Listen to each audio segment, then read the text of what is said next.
ये बात 2016 की है। दिल्ली से सिर्फ 30 किलोमीटर दूर मुरादनगर, एक छोटा सा शहर जहाँ रात होते ही सड़कें अजीब सी खाली हो जाती थी और यहीं रहता था रोहित, 24 साल का जिंदगी से थका हुआ लड़का, और वो प्राइवेट हॉस्पिटल में नाइट ड्यूटी करता था। रोहित के लिए ये सफर महंगा पड़ रहा था, इसलिए हॉस्पिटल के पास एक पुराना पीजी ले लिया। पीजी का मालिक बस एक बात बोलकर चुप हो गया कि 302 कमरा हमेशा बंद रहता है, उधर भूल से भी मत जाना। रोहित वहीं मुस्कुरा दिया।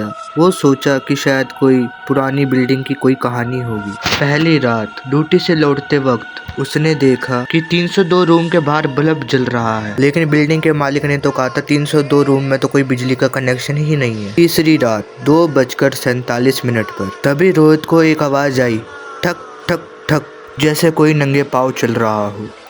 फिर रात को बाथरूम के शीशे में रोहित ने अपने पीछे किसी को खड़ा देखा। रिफ्लेक्शन था लेकिन ब्लिंक नहीं कर रहा था। रोहित अपनी ही इमेज देखकर बहुत ज्यादा डर चुका था। अगली रात 302 का दरवाजा खुला था। उस रूम के अंदर से कोई आवाज आई, जैसे कोई धीरे से बोला हो, रोहित। रोहित वो आवाज सुनकर उस कमरे पे जाने लगा, जैसे कि किसी ने उसको वश में कर रखा हो। उस कमरे में सिर्फ एक कुर्सी थी। उस कमरे की दीवारों पर साफ साफ लिखा था, जो यहाँ रहा वो यहीं रह गया। और जब रोहित उस कमरे के अंदर गया तो वो दरवाजा अपने आप बंद हो गया। उस खाली कुर्सी पे बैठा था रोहित, आंखें खुली और चेहरा शांत, और ब्लिंक एक बार भी नहीं। जब मालिक सुबह रोहित को ढूंढ रहा था तो उसे 302 कमरे में रोहित की लाश मिली, और रोहित के पास एक फोन पड़ा था जिसमें उसकी एक वीडियो थी जिसमें रोहित बस घूर रहा था। और आज भी उस पीजी का 302 कमरा हमेशा बंद रहता है।